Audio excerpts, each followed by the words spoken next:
Kas ir galvas smadzeņu satricinājums?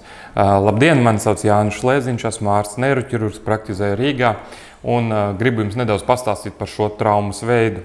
Tātad galvas smadzeņu satricinājums, droši vien visi par to ir dzirdējuši, kas tad tāds īsti tāds ir.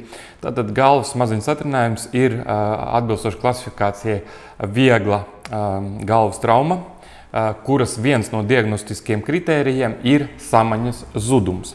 Tātad, ja mēs visi skatāmies boksu mačus vai kickboksu vai MMA mačus, katru reizi, kad ir nokauts, tātad cilvēks saņem sitienu pa galvu un īslaicīgi zaudē samaņu, tad jūs visi jau tagad varat iejusties ārstu ādā un diezgan droši teikt, ka tam cilvēkam, kam bija samaņas zudums, ir diagnoze, vismaz diagnoze galvas smadzeņu satricinājums. Jo galvas smadzeņu satricinājums ir trauma, kuras rezultātā ir trieciens pa galvu.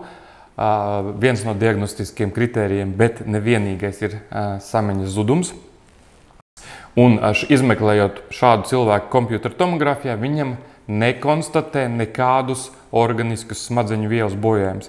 Tātad galvas smadzeņu satricinājums no smagākām traumām atšķirās ar to, ka smadzenēs neveidojās traumas rezultātā asins izplūdumi. Ja, tātad asins izplūdums galvas smadzenēs traumas rezultātā, ja viņš ir mazs, to sauc par galvas smadzeņu kontūziju.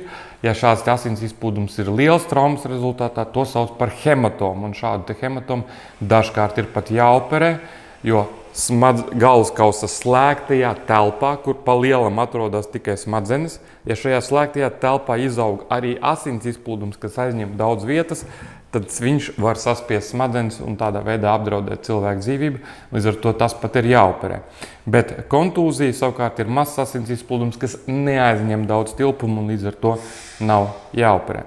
Bet atgriežoties pie galvas smadzeņu satricinājumu, tātad galvas smadzeņu satricinājums ir trauma, kur nav šo asins izplūdumu, un viņš attiecīgi, protams, nav ķirurģiski jāārstē.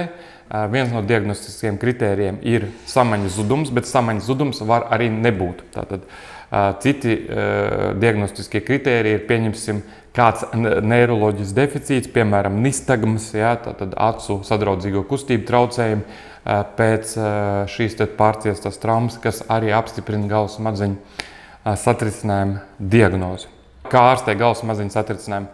Neeksistē specifiskas zāles, kas ļautu smadzenēm kaut kādā veidā labāk pārciest traumu. Taču mēs zinām, ka, ja smadzenes ir traumētas, tad mums ir jādod smadzenēm miers, tātad jāļauj viņām atpūsties un atkopties pašām, tātad, kas nozīmē gan fizisku mieru, ja, tāpēc dažkārt iesaka pēc galvas smadzeņu satricinājuma pāris nedēļas gultas režīmu, ja, tātad, lai cilvēks ir vienkārši fiziskā mierā, un arī garīgu mieru. Tātad tas nozīmē, ka tad, kad mēs ārstējam galvas smadzeņu satricinājumu, nenozīmē, ka cilvēks guļ gultā un skatās visu dienu ekrānā, lasa vai spēlē video spēles, jo tas savukārt rada garīgu slodzi. Ja? Tad cilvēkam vajag būt gan fiziskā, gan psihoemocionālā mierā pēc šādas traumas. Prognoze parasti ir laba, šai traumai nav tālajošu seku.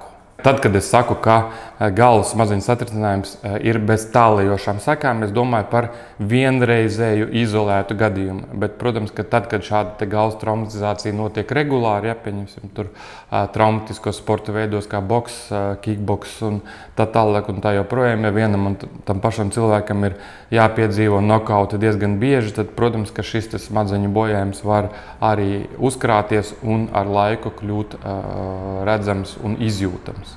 Protams, ka daudz ir dzirdējuši, ka ir bijušas situācijas, kad cilvēks boksa mačā saņem sitienu pa galvu, sākotnēji it kā viss ir kārtībā, viņš ir pie samaņas, relatīvi labi jūtās, dodas mājās, bet pēc kāda laika viņu atrod mirušu.